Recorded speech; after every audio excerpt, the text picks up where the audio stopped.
जिसमें ज्यादा कीड़े आते हैं, क्योंकि उसमें भी कई सारे कीड़ों का ऐसा है कि कोई वायलेट पे आता है, कोई पर्पल पे आता है, मतलब उसमें पर्पल पे आता है, कोई रेड पे आता है। तो इनके अलग अलग वेवलेंथ जो है लाइट की, उस पर भी काम हुआ है कि अलग अलग वेवलेंथ पे कौन से कीड़े आते हैं। तो इस पर भी ये जो लाइट ट्रैप है, इसमें भी जो आजकल जो नए लाइट ट्रैप आ रहे हैं, इसमें थोड़ा सा जो 340 नैनोमीटर पर जो वेवलेंथ निकलती, उस पे निकलती है लाइट रेज निकलती है, उस तरह के लाइट्स लगाए जा रहे हैं। तो वो भी एक स्पेसिफिकेशन हो गया है कि उसमें इस तरह का लाइट हो, उस तरह का लाइट इमिट होता हो, निकलता हो, और उस लाइट से कीड़े ज्यादा आकर्षित होते हैं। तो पहला तो ये हुआ कि हमको जो सोलर लाइट ट्रैप लगाते हैं, तो ये शाम को 4 बजे से, मतलब शाम को जैसे ही अंधेरा होगा 7 बजे, अभी जैसे ठंड में है तो 6 बजे अंधेरा शुरू हो जाता है, और जैसे जैसे दिन बड़ा होने लगेगा तो ये 7 बजे तक हो जाएगा। तो हम इसको जैसे ही अंधेरा होगा तो ये इसमें सेंसर लगा हुआ, तो अपने आप ये चालू हो जाएगा और 10 बजे तक चलेगा।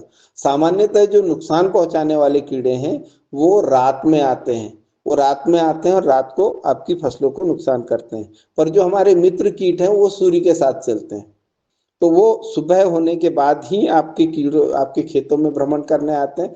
गलती से कोई कुछ पॉपुलेशन थोड़ी बहुत अगर रात्रि में आती है तो वो, उससे बहुत ज्यादा हमारी उस पे जो उनकी मित्र कीटों की पॉपुलेशन पे असर नहीं पड़ेगा।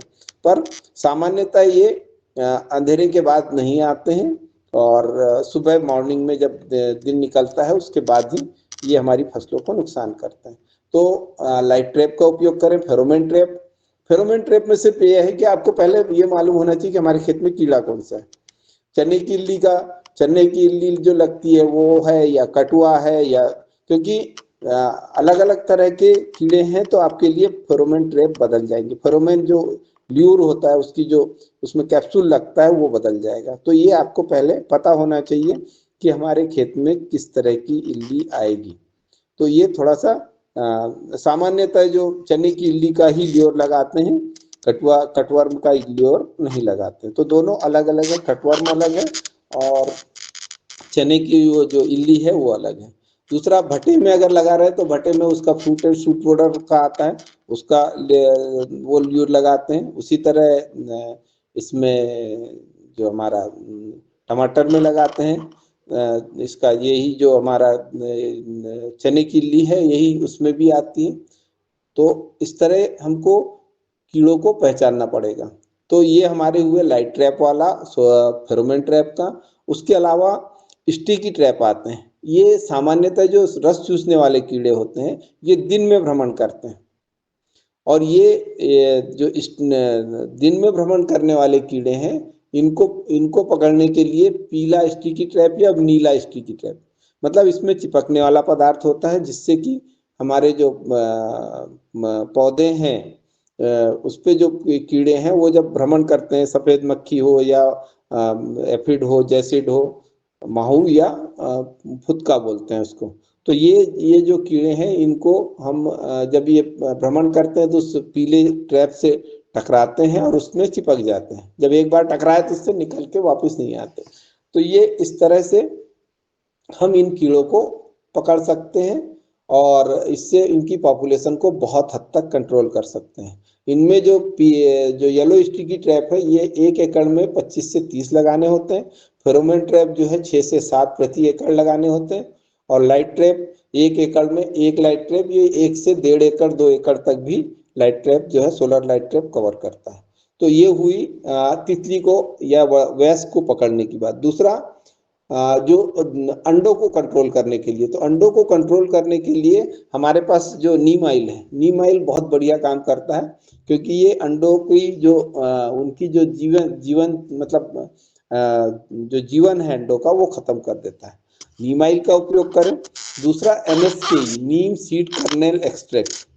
तो नीम का जो बीज होता है, निबोली जो होती है, उसको कूट कर पानी में डुबाकर इसका भी एक्सट्रैक्ट बनाया जाता है। पानी में अच्छे से कुचल लें, पानी में रख दें और उसका NSKE बनाया जाता है। ये भी बहुत बढ़िया काम करता है, बाजार में रेडीमेड भी मिल रहा है।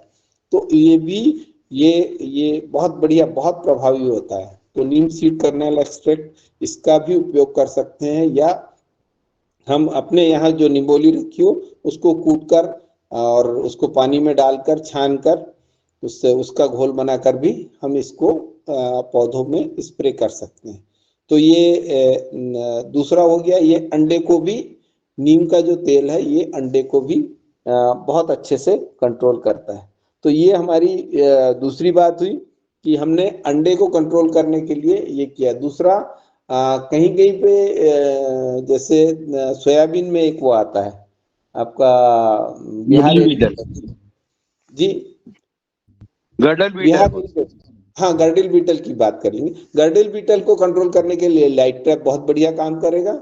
और एक वो आता है बिहार हेरी कैटरपिलर, तो वो पत्तियों के एक जगह आएगा, पत्तियों के नीचे आप देखेंगे तो ढेर सारी आपको हजारों की संख्या में इल्ली मिलेगी, और उसी जगह से वो इल्ली फैलती है। फिर वो पूरी की पूरी पत्ती साफ कर देगी, मतलब एक एरिया में पूरा पैच की पत्ती की साफ कर देगी, फिर पूरे खेत में बढ़ते जाएगी। तो ये जो हेरी कैटरपिलर है इसको कंट्रोल करने के लिए हम जहाँ पे अगर खेत में देखें थोड़ा सा कहीं प्रभाव दिखता है तो उस जगह पे जाके एक पौधे में अगर मान लो इल्ली दिख रही है, सामान्यतः ये इल्ली के अंडे पत्तियों की निचली सतह पे देते हैं। तो अगर कहीं खट्टी इल्ली दे रही है, दिख रही है, तो हम उसकी पत्तियों को तोड़ के इकट्ठा करके पॉलीथीन में इकट्ठा करके हम इनको नष्ट कर सकते हैं। तो ये भी एक तरीका है, प्राकृतिक तरीके से हम उनको पत्तियों को तोड़ लें। कुछ पत्तियों को तोड़ना पड़ेगा, बस उसके उसके ऊपर हजारों की संख्या में अंडे होते हैं, उनको इकट्ठा करके हम नष्ट कर सकते हैं। धान में तना छेदक का जो है, धान में तना छेदक जो है सामान्यतः ऊपर की पत्तियों पर, मतलब एकदम सिरे पे अंडे देता है, टॉप पे। तो धान में तना छेदक के लिए कई बार ये है कि जैसे रोपा लगाते समय उसकी कटाई कर देते हैं, तो ये भी एक तरीका होता है। पर अब आज की तारीख में अभी तो ये उसमें इस समय तो होता नहीं, हमारे यहाँ कहीं धान की फसल नहीं होगी, तो उस पर अपन चर्चा नहीं करेंगे।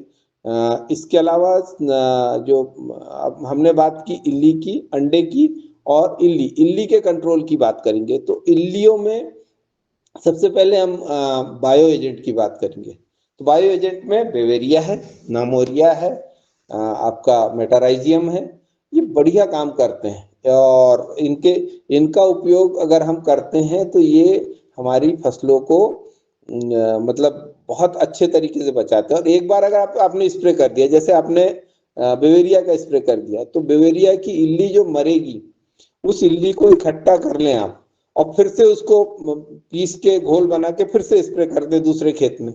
तो वही उस, क्योंकि वो इल्लियों के अंदर उसका जो बेवेरिया है, नामोरिया है, आपका मेटाराइजियम है, ये इल्लियों के अंदर वो जो फंगस है वो जीवित रहता है। और वो सर ये आपने नवोरिया करके नया शब्द है सर, ये हमारे लिए थोड़ा। नामोरिया, नामोरिया, नामोरिया भी होता है भैया, जैसे बेवेरिया होता है वैसे नामोरिया भी होता है, ये भी बढ़िया काम करता है।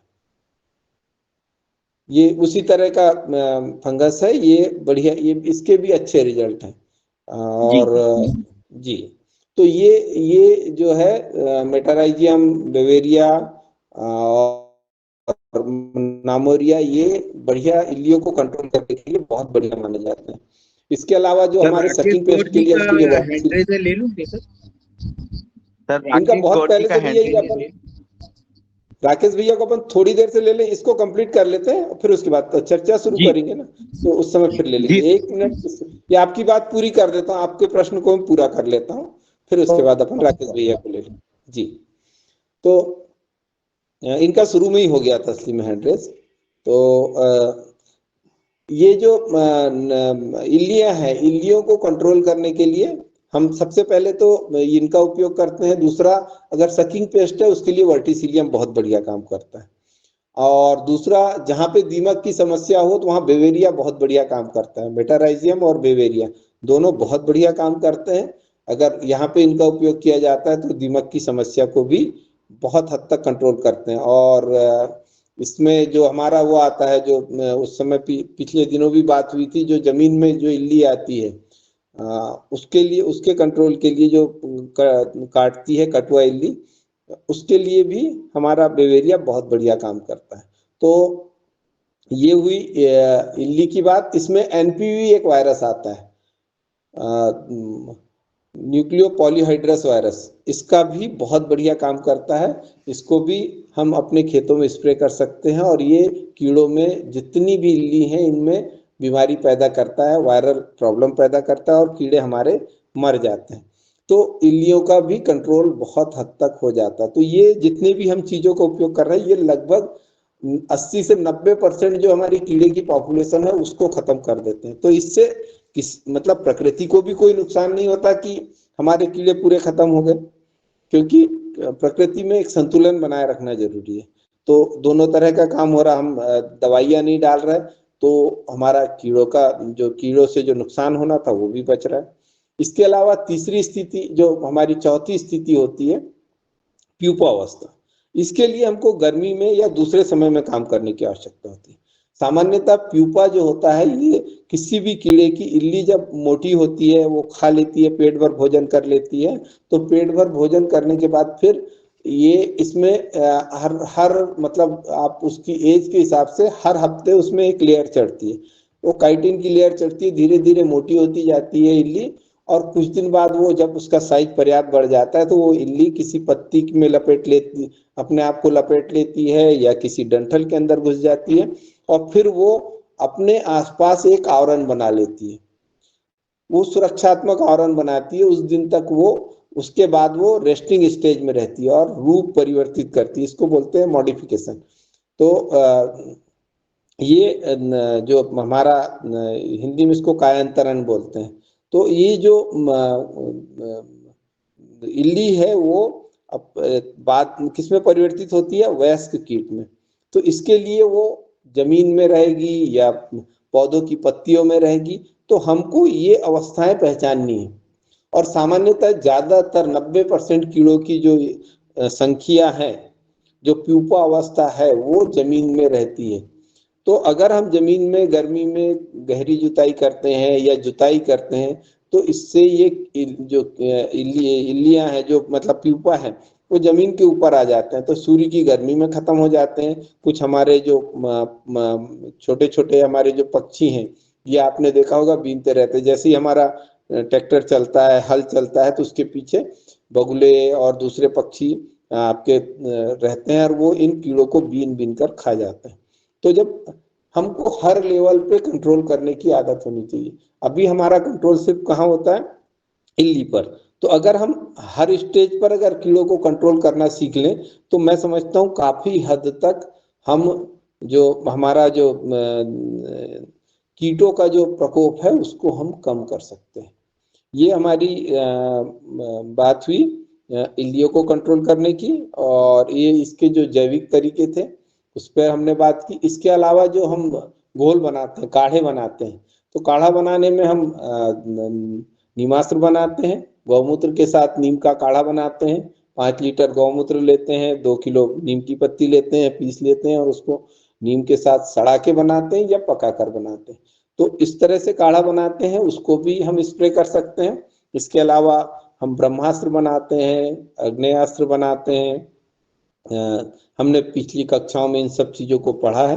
तो इसमें जो हम अग्नेयास्त्र बनाते हैं उसमें हम लहसुन और अदरक का उपयोग करते हैं, लहसुन और मिर्ची का उपयोग करते हैं। ब्रह्मास्त्र बनाते हैं तो उसमें तंबाकू, इन सब चीजों के साथ, पत्तियों के साथ हम तंबाकू का उपयोग करते हैं और हमारा जो लहसुन और मिर्ची का उपयोग करते हैं। और इसके अलावा हम जो 10 पर्णी काढ़ा बनाते हैं, 10 पर्णी काढ़े में 10 तरह की जो पत्तियां जो हमारी बकरियां नहीं खाती, गाय नहीं खाती, उनकी पत्तियों को लेके गौमूत्र के साथ सड़ाते हैं। तो अलग अलग तरह के से हम काढ़ा बनाते हैं। इन काढ़ों का भी उपयोग हम अपने खेतों में करके इल्लियों से बहुत आसानी से बचाव कर सकते हैं। और अभी इनमें सब में थोड़ी थोड़ी मेहनत है और थोड़ा सा समझने की जरूरत है। अगर हम करते हैं तो निश्चित रूप से आपको दवाइयों की आवश्यकता कम हो जाती है। 80 से 90% तक आप दवाइयों को कंट्रोल कर सकते हैं। और जो आईपीएम का सिद्धांत है वो यही कहता है, आईपीएम जो इंटीग्रेटेड पेस्ट मैनेजमेंट का सिद्धांत ही कहता है कि नीड बेस्ड इंसेक्टिसाइड यूज करना चाहिए। बहुत ज्यादा आवश्यकता हो तब हम इन कीटनाशकों का उपयोग करें। पर हम क्या करते हैं, पहले ही दौर पे, पहले ही टाइम पे हम कीटनाशकों का उपयोग करते हैं, तो इसके कारण हमें समस्या होती है। तो ये मेरी बात खत्म हुई। अब इस पे अगला प्रश्न करें। जी सर। गौर साहब, राकेश गौर साहब हमें। ओम जी सर, मैं सभी को नमन। सर मैं ये पूछना चाह रहा था कि मैं लगभग 2-3 साल से प्याज की नर्सरी में देख रहा हूँ कि अच्छी नर्सरी मतलब रोपे पे तैयार रहती है लगने के लिए। एक आध हफ्ते पहले ही पता चलता है कि वो बीमारी आ जाती है, जो पूरा पीला पड़ के और धीरे धीरे करके वो बढ़ते जाती है और गलने लगता है, वो क्यारी खत्म होने की तरफ पे जाती है। तो ये क्या पाला ही है सर कि और भी कुछ जो हम समझ नहीं पा रहे हैं? एक मिनट भैया, मैं मैसेज देखने लग गया था थोड़ा, ये इसमें इनबॉक्स में मैसेज देख, थोड़ा फिर से बताएंगे। प्याज की सर नर्सरी का है, प्याज की नर्सरी अच्छी तैयार हो जाती है, उग जाती है जी। और इसमें मतलब एक हफ्ते के आसपास मतलब अपन इसे निकालना है, उस नर्सरी को उधर निकालना है और वो उससे पहले ही मतलब नर्सरी खराब होना तैयार हो जाती है, खराब हो जाती है। ऊपर से सूखती है क्या भैया, या नीचे से गलती है? दो चीजें होती है, एक तो ऊपर से सूखते आएगी या नीचे से गलती है, आप बताइए, नीचे से गल रही है ऊपर से सूख रही है? ऊपर से सूख रही है ना। तो देखिए भैया, इसमें इसमें थ्रिप्स और माइट्स भी आते हैं। तो जब भी हम नर्सरी लगाते हैं तो इसमें थ्रिप्स और माइट के लिए सल्फर बहुत बढ़िया काम करता है। वेटेबल सल्फर का जो पाउडर आता है उसका उसका वो करें, और एक आध कोई ब्रॉड स्पेक्ट्रम फंजीसाइड, या तो अगर जैविक कर रहे हैं तो मठा का उपयोग कर सकते हैं, कॉपर के साथ मठा जो हम वो करते हैं, अच्छा वाला मठा जिसमें हम 21 दिन रखते हैं और उसमें कॉपर के साथ करते हैं। पर ये प्रयोग जो मठे वाला प्रयोग है मैंने नहीं किया है, मैं वो भी बता दूं, मैं अभी इसका प्रायोगिक उपयोग नहीं किया है। जो अलग अलग जगह से मैंने सुना है उसी को बता रहा हूँ, क्योंकि प्रायोगिक अभी मैंने नहीं किया है। पर आप ब्रॉड स्पेक्ट्रम फंजीसाइड के साथ सल्फर का उपयोग कर सकते हैं, सल्फर बेस्ड फंजीसाइड। तो ये ऊपर से आपको जो सूख रहा है, क्योंकि इसमें रस चूसक कीड़े आते हैं, तो इनको आप कंट्रोल कर सकते हैं। और नीमाइल तो बढ़िया काम करता है, नीमाइल का उपयोग भी कर सकते हैं, पर नीमाइल आपको शुरू से देना पड़ेगा। हम उसको ये नहीं कर सकते कि जब आ गया तब दें, क्योंकि नीमाइल आने के बाद उतना काम नहीं करता। ये पहले से अगर हम नीमाइल का उपयोग करते रहे तो ये आएगी नहीं समस्या। तो इसमें ये जानना चाहता कि ये मतलब रस चूसक से या फंगस से ही है कि कोई पाले से संबंधित कोई पाला नहीं है भैया, पाला ऐसे नहीं आता। पाला तो ऐसा है, और प्याज में पाला नहीं आता। पहली बात तो प्याज लहसुन इसमें पाला नहीं आता। इसकी पत्तियों पे वैक्सी होती है। दूसरा, इनमें जो इनकी पत्तियों का जो वो होता है, जो जिस तरह का लेवल होता है उसमें पाले की संभावना बहुत कम होती है। बहुत सर ये बहुत अर्ली ब्लाइट तो नहीं है कहीं? नहीं, ये लेड ब्लाइट नहीं, इसको वो टिप बर्न होता है। दो तरह की चीजें होती है इसमें, टिप बर्न होता है और दूसरा माइट्स और इसका एफिड का वो होता है, थ्रिप्स और माइट का। तो इसके लिए आपको सकिंग पेस्ट के लिए जो दवाई लगती है, अगर इंसेक्टिसाइड बोलूं तो, अगर कीटनाशक दवाइयों का उपयोग करना है तो दवाइयों में सबसे पहले नीमाइल का उपयोग कर सकते हैं। उसके अलावा इमिडाक्लोप्रिड आता है, थायोमेथाक्साम आता है, इनका उपयोग कर सकते हैं। और ऊपर से विक्रम भैया थोड़ा सा म्यूट कर लें, विक्रम भैया म्यूट कर लें। जैविक ही करते तब से दिक्कत आ रही सर, जैविक के कारण ही कुछ अपन जिसमें ज्यादा ट्राइकोडर्मा वगैरह नीमाइल के अलावा इसमें कुछ डालते नहीं तो नीमाइल उसमें शुरू से उपयोग कर रहे हैं क्या भैया? हाँ, एक आध स्प्रे करते सर, ज्यादा तो नहीं करते, एक आध स्प्रे हो पाता है। हाँ नहीं, शुरू में कर दे, जैसे आपका 8-10 श्री गोपाल कृष्ण महाराज की। भीकम भैया आप म्यूट होते हैं और फिर चालू हो जाता है आपका, हमेशा होता है। म्यूट रखें आप अपने आप को।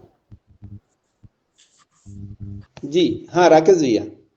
मैं सर यही जानना चाह रहा था कि पहले तो मैं ये समझता था कि ये पाला पड़ता तो उसमें अपन कुछ कर नहीं पा रहे हैं, और दूसरी बात ये समझ रहा था कि फंगस की समस्या था, तो फंगस के लिए भी अपन अच्छा ट्राइकोडर्मा जो अपन बना रहे हैं अच्छी क्वालिटी का, तो उसका रिजल्ट तो अपन देखना, मगर इस पे असर फंगस पे मगर हो है, फंगस अगर है तो वो इससे कंट्रोल होना चाहिए, तो वो उससे ट्राइकोडर्मा से भी कंट्रोल समझ नहीं आ रहा नहीं वो। नहीं, इसमें ना भैया देखो, जो ट्राइकोडर्मा मतलब जो फंगल वाली प्रॉब्लम है वहां पे तो ट्राइकोडर्मा करेगा, पर जो जी कीट वाली प्रॉब्लम है उसके लिए हमको देखना पड़ेगा।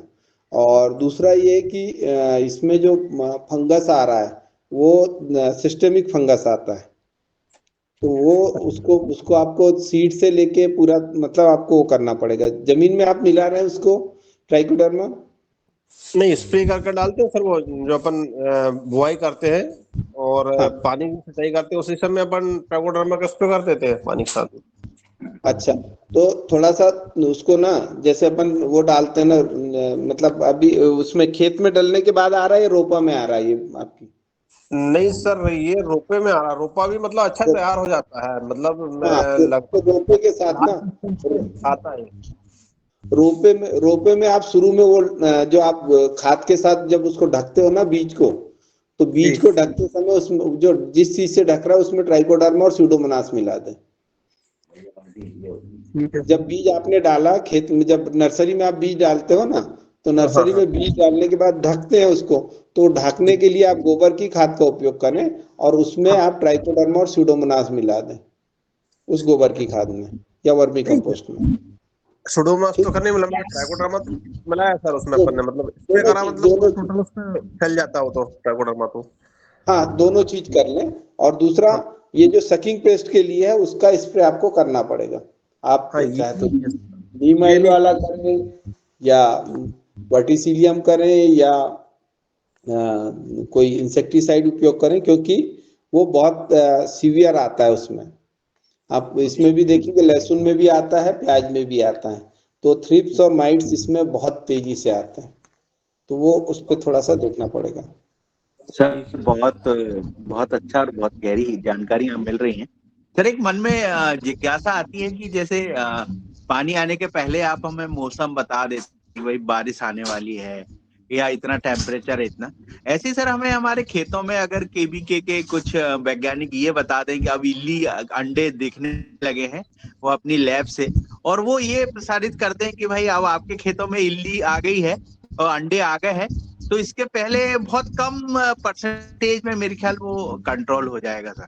तो ऐसे अगर क्षेत्रों में जैसे गेहूं की बड़ी क्रॉप है, चने की बड़ी क्रॉप है, अगर ऐसी क्रॉपों को विषय में एक मतलब वो चालू हो, जैसे हम लोग मौसम देख लेते हैं ऐसे हमारे खेतों में इल्लियों का आप लोग हमें बता दें। जी सर। बिल्कुल बिल्कुल, बहुत बढ़िया बात कही है आपने। ये होता है भैया, एक्चुअली में इस पे फोरकास्टिंग मतलब एक की जा सकती है, एक सामान्य चीज की जा सकती है कि जैसे टेम्परेचर इतना गिर रहा है या बादल वाले मौसम है, इस तरह की चीजें जो है ये सामान्यतः कृषि विज्ञान केंद्र अपनी एडवाइजरी जारी करता है कि ये इस समय इस तरह का मौसम हो रहा है, इस तरह के कीड़े आएंगे, तो इसमें हम किसान भाई क्या करें। तो इस पर हम वो कर सकते हैं कि वैसे क्या होता है कि हर हफ्ते एक मतलब सामान्य जो सलाह है वो किसानों को देना चाहिए, तो वो भी एक प्रावधान रहता है। तो इसमें भी कि जो क्या कहना चाहिए, जो हमारा एसएमएस होता है, किसानों को हम सर ये एसएमएस। केबीके का कोई टोल फ्री नंबर होता है क्या? जैसे मान लो कोई किसान के पास कोई प्रॉब्लम है, मान लो छिंदवाड़ा में है, तो कोई आपका ऐसा नंबर है जो 24 घंटे जहाँ पे हम कॉल करें और हमारी प्रॉब्लम दूर हो जाए सर? एक किसान सारथी करके ऐप बनाया है आईसीआर ने, तो उस पर अभी काम चल रहा है। बीच में एक किसान मोबाइल सर्विस था, तो उसमें भी हम मैसेज देते थे, पर उसमें रिटर्न की सुविधा नहीं थी। पर इसमें क्या होता है कि इसमें किसान अपना फोन कर सकता है, तो फोन करके वो अपनी अपनी बात पूछ सकता है। अगर वो रात में कर रहा, फोन नहीं उठा, तो वो लॉग में पड़ा रहता है, तो बाद में फिर उसको देख के वैज्ञानिक वो कर सकते हैं। पर क्या है, उसमें उसमें समस्या ये है कि आदमी कम रहते हैं, जो जानकारी लेने वाले ज्यादा होते हैं। तो कॉमन प्लेटफॉर्म पे कई बार क्या होता है कि मैं हम लोग जो बीच में बालाघाट में हम लोग करते थे, तो हमारे पास लगभग 1,60,000 किसान जुड़े थे उससे, और किसान मोबाइल सर्विस से भी हमारे पास 2.5 लाख किसान थे। तो उनको क्या होता था कि जब जैसे ही मैसेज जाता था तो लोग रिप्लाई करते थे, तो कई बार 200, 300, 500 एक एक दिन में फोन आ जाते थे। तो वो संभव नहीं हो पाता कि सबको रिप्लाई करके और फिर सबको जवाब दिया जाए, तो ये भी बड़ी समस्या होती है। तो फिर उनको इकट्ठा करके फिर उनका मैसेज बना के डालते थे कि ये समस्या है, इसका वो करना। सर जैसे सरकार की 181 योजना है सर, बहुत अच्छी। कोई भी हमारी प्रॉब्लम्स होती हैं गांव लेवल की तो हम लोग 181 पे कंप्लेंट कर देते हैं, और सर वो स्तर से मतलब स्तर से जाती है, पहले ग्राम से, पहले नीचे स्तर पे जाएगी, फिर डीडीए, फिर कलेक्टर। लेकिन वो बहुत अच्छी है सर, उसके रिजल्ट्स इतने अच्छे हैं कि आप पूछिए मत, मतलब काफी अच्छे रिजल्ट मिलते हैं। हम चाह रहे हैं सर एग्रीकल्चर की भी ऐसी बने, मतलब जैसे अगर किसान की नींद छिन जाती है इल्ली ज्यादा आने से, तो सारे वैज्ञानिक मंत्री को सोना चाहिए क्या? नहीं, बिल्कुल नहीं सोना चाहिए। बिल्कुल सर नहीं सोना हमारा ये चाहिए। है कि मतलब हमारे पास भी एक नंबर ऐसा हो, आप लोग बड़ी बड़ी मीटिंग्स में जाते रहते हैं, तो ऐसा नंबर सर यहाँ से जैसे 181 है, ऐसा एक नंबर हो सर कि पूरा जो मध्य प्रदेश में जहाँ भी कोई भी एग्रीकल्चर संबंधी समस्या है तो वो तुरंत 181 पे कंप्लेंट करके, तो पहले तो वो ग्राम सेवक स्तर पे रहेगी, फिर वो धीरे धीरे जैसे आपके पास पहुंची, L1, L2, फिर आगे L3। बढ़े। तो सर ये समस्या जब तक सर कोई चीज से नियमों से बनेंगे नहीं तो समस्या हल नहीं होगी सर।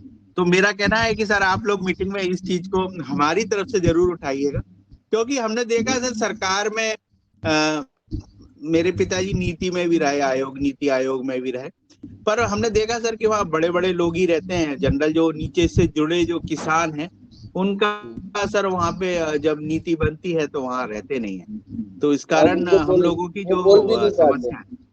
नहीं, जैसे चले भी गए तो बोल नहीं पाते चीजों को, क्योंकि वो हाँ सर, बड़े वो बड़े बहुत लोग सारी होते ऐसी चीजें हैं, तो इन चीजों के लिए भी सर एक नंबर हमें बहुत जरूरी है। दूसरा सर हम लोग जैसे बीज लेते हैं छोटी हैं। छोटी दुकानों से, अब हमने महीको का बीज लिया, वो ओरिजिनल है, डुप्लीकेट है, क्या है? अगर सर जैसे उसका जो कोड नंबर है, ऐसा कोई हमारा एसएमएस सुविधा हो कि हम वो कोड नंबर उसमें डाल दें और वो हमें पता चल जाए कि हाँ ये वाकई ओरिजिनल है और वाकई ये एग्रीकल्चर से अप्रूव है या बीज प्रमाणीकरण ने अप्रूव किया है, तो इसका बीज का भी बहुत बड़ा धंधा चल रहा है सर एक, तो ये भी ये कंट्रोल में होना चाहिए। बहुत बड़ी इंडस्ट्रीज है, बीज की इंडस्ट्री बहुत बड़ी इंडस्ट्रीज है। तो इसके सर लिए इसमें भी कंट्रोल में सर आप बना हुआ लोगों का हमें सहयोग चाहिए, और इसमें भी सर ऐसा एसएमएस होना चाहिए कि जहाँ पे जैसे धान का बीज हमने लिया अंकुर का, अब वो सर पता चला अंकुर तो 2 साल पहले बंद हो गई लेकिन बीज अभी भी चल रहा है सर, तो वो ऐसा भैया। क्यों, मतलब कहाँ है ये चीजें सर? तो इसके पीछे जो वो है भैया, इसको थोड़ा समझ लीजिए। इसमें क्या होता है, बीज का बहुत बड़ा बिजनेस है, और एक एक डिस्ट्रिक्ट में अगर आपके नर्मदापुरम की बात करें तो 100 करोड़ से ज्यादा का बिजनेस होता होगा बीज का, अकेले हाँ बीज याद का। यहाँ पे अभी आलू होता है चिप्सोना का, तो यहाँ पे करीब 120 करोड़ का आलू का बीज बिकता है, सिर्फ आलू का बीज। बाकी सब्जियों का और इसका छोड़ दो, तो ये बहुत बड़ा बिजनेस है। और इसमें इसमें क्या है कि बहुत बहुत सारी चीजें हैं, बहुत सारे फैक्टर काम करते हैं। बीज एक्ट बना हुआ है, कई सालों से पड़ा हुआ है, लेकिन सिर्फ इसलिए लागू नहीं हो रहा कि ये कंपनियां दबाव बनाए रखी हुई। तो ये कंपनियों के दबाव के कारण वो जो सीड एक्ट है वो चालू नहीं हो रहा है, उसको उसको प्रभावशील नहीं हो रहा है। अगर उसमें बताया जाए सीड एक्ट, अगर वो आ जाएगा जो अभी संशोधित सीड एक्ट है, तो उसमें सारे प्रावधान है। उसमें आपको पेरेंट बताने हैं कि ये अगर ये आपने हाइब्रिड बनाया तो इसके पेरेंट बताओ, कहाँ से लिए, कहाँ से लाए, क्या है, उसको आपको सब बताना है सरकार को। तो कंपनियां अपने पेरेंट छुपाती है, कई बार वो पिछले वाली वैरायटी को 2 साल बाद फिर से वापस कर देती है, और सामान्यतः ये उसमें सरकारी उसमें नहीं होता, तो उसी पेरेंट को पलटा के वो यूज कर लेती है। तो जो चीजें हैं वो प्राइवेट कंपनियां अपने हिसाब से चलाती है। तो इसके कारण इन्होंने उस चीज को कई बार इन्होंने शुरू में जो कंपनी आई थी, इन्होंने जितने शासकीय संस्थानों से बीजों की चोरी कर करके इन्होंने अपने जो वेराइटीज डेवलप करी, तो वो भी कई सारी चीजें थी। तो ये जो चीजें हैं, इनमें इन पे रोकथाम के लिए सीड एक्ट आया था, पर ये इसको लागू नहीं होने दे रहे। अगर ये लागू हो जाए सीड एक्ट, तो आप थोड़ा सा देखिए आदरणीय चौहान साहब से कि भैया वो सीड एक्ट के लिए थोड़ा सा वो करवा दें, तो कुछ बात बन जाएगी। मीटिंग में कहीं ऐसे बोलना जहाँ किसान, हजारा किसान इकट्ठे हो, तो वहां बोल देना, तो चौहान साहब खटाखट बोल देंगे कि चलो कल से सीधा जी। तो वो काम हो शिवाजी को सर मैं आमंत्रित करता हूँ, उनका हैंड रेज है, आप आमे। आदरणीय सभा को वंदे गो मातरम, डॉक्टर साहब को वंदे गो मातरम। अभी जो चल रहा था पॉलिसी और फोन पे कंसल्टेशन, उसके लिए हमने हमारे महाराष्ट्र गवर्नमेंट के, मैं पुणे से हूँ, महाराष्ट्र गवर्नमेंट को सजेशन दिया है और नेचुरल फार्मिंग पॉलिसी डिसाइड कर रहे हैं, निश्चित कर रहे हैं। अभी 1-2-3 महीने में वो करने वाले हैं। जो आपका कंसल्टेशन कॉन्ट्रैक्ट है वो कंपनियां करती है, वो बेफिक्र रहती है। इसीलिए अपने गवर्नमेंट के माध्यम से और जो फार्मर्स है, कृषि करने वाले हैं, क्लस्टर लेवल पे, मतलब 10-20 गांव का एक क्लस्टर, जैसा कि सोच लीजिए ये 10-20 गांव में एक सरीके ही जमीन रहती है, एक समय सरीके ही एटमॉस्फेयर रहता है। तो क्लस्टर लेवल पे फ्लेक्सिबल पॉलिसी और फ्लेक्सिबल कंसल्टेशन रूम चाहिए। अभी होता है क्या, अभी आपने बोल दिया किसी, मतलब मैं ये प्रधान जी ने या कुछ, तो मैं नाम नहीं याद कर रहा हूँ, उन्होंने बोल दिया कि 108 कंसल्टेशन रूम, उसमें टाइम गैप रहता है। फार्मर कृषि में जाता है, अपने खेत में जाता है, अरे यार इधर ये इल्ली जमा हो गई, इधर ये हो गया, तो उसको इमीडिएट कंसल्टेशन के लिए क्लस्टर लेवल पे 10-20 गांव का क्लस्टर बना के अब वहां क्लस्टर लेवल पे कंसल्टेशन मिलना चाहिए, तो फिर वो उपाय कर देगा। नहीं तो क्या होता है, आज देखेंगे, शाम में जाके फोन पे बात करेंगे, कल परसों वो कंसल्टेशन कांटेक्ट करेगा, उसमें रिएक्शन नहीं मिलेगी। ये day to day consultation, minute to minute या आवर टू आवर कंसल्टेशन मिल गया तो ही ये सब कृषि अपनी सुधार सकती है और ओरिजिनल रूम पे आती है। इसका एनालॉजी में बोल देता, अपना MP MLA रहता है, उनका संपर्क कार्यालय रहता है, जैसा पॉलिटिक्स के लिए। शिवाजी जी निवेदन विनम्र निवेदन है, हम राजनीतिक हो गए, हम उस पर अलग से बात कर लें, अलग से वो कर लें। आपकी राजनीतिक नहीं हुआ, माफ कीजिए, राजनीतिक नहीं हुआ, मैंने एनालॉजी बोल दिया, मैंने एनालॉजी, मैं पॉलिटिकल बात ये इधर नहीं ले रहा हूं।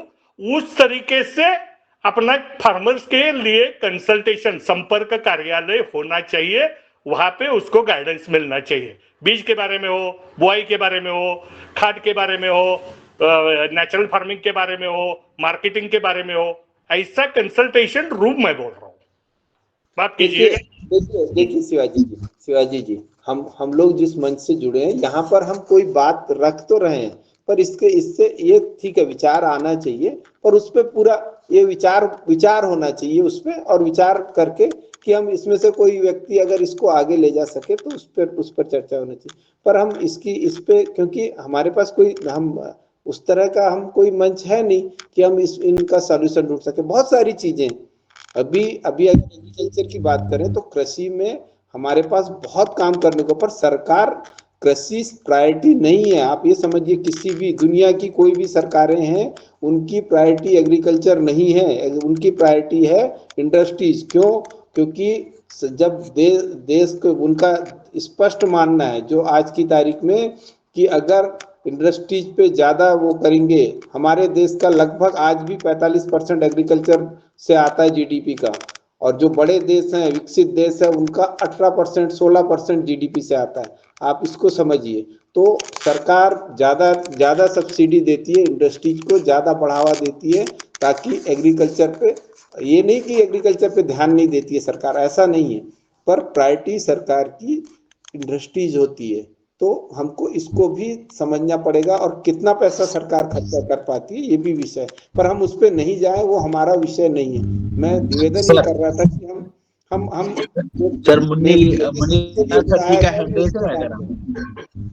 जी, हम समाधान, कृषि के समाधान की बात करें, उस पर बात करें। जी सर, बहुत अच्छा। अब मैं मुन्नीलाल सर जी को बुलाता हूँ, उनका हैंडल है। सर मुन्नीलाल सर, आप हम। जी बहुत बहुत साधुवाद। और आज हम द्वितीय सत्र में आदरणीय डॉक्टर साहब को सुन रहे हैं, बहुत ही धीरता और गंभीरता के साथ।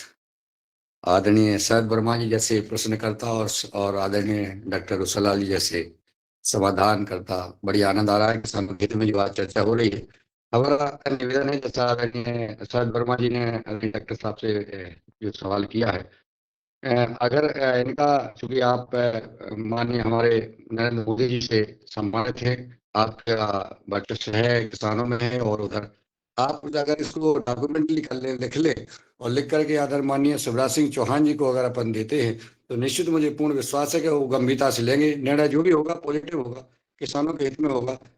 निश्चित माननीय शिवराज सिंह चौहान जी किसानों के कल्याण के लिए जितनी से अधिक अच्छा हो सके वो करने का प्रयास कर रहे हैं। तो अगर हम लोग सलाह देते हैं, सुझाव देते हैं, तो निश्चित जो है इस पर हो सकता है लाभ मिल जाए। मेरा ऐसा निवेदन है कि इसको बनवा लें और फिर अपन जो है उनको भेंट करके या उनके ऑफिस में दे देंगे तो भी काम हो सकता है, मुझे ऐसा पूर्ण विश्वास है। और मैं बहुत बहुत प्रणाम करता हूँ सभी जो भाई बहन जुड़े हैं।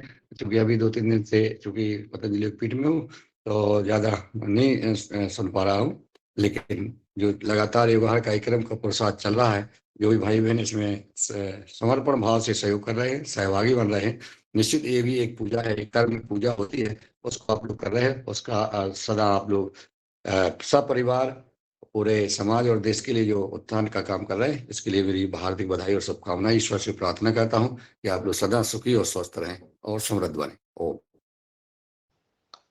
बहुत अच्छा, बहुत अच्छा मुनीलाल सर। हम तो चाहेंगे कि आप जल्दी से जल्दी सांसद बनो, तो आप हमारी बातों को जल्दी से पहुंचा सकें, और आप तो अपनी सांसद की तैयारी करें।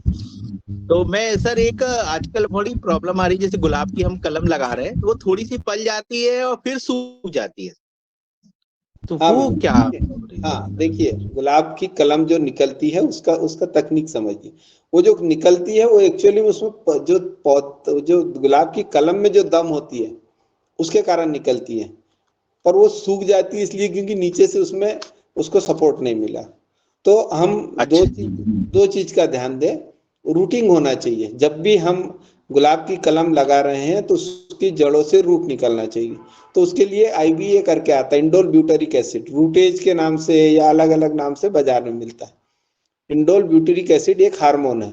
ये हार्मोन अगर उसकी जड़ों, मतलब वहां पे जो जमीन में जो भाग दबाते हैं वहां पे अगर हम थोड़ा सा लगा देते हैं तो यहाँ से जड़ें निकलना शुरू हो जाती, थोड़ा सा इनिशिएट करता है, रूट को बढ़ाता है।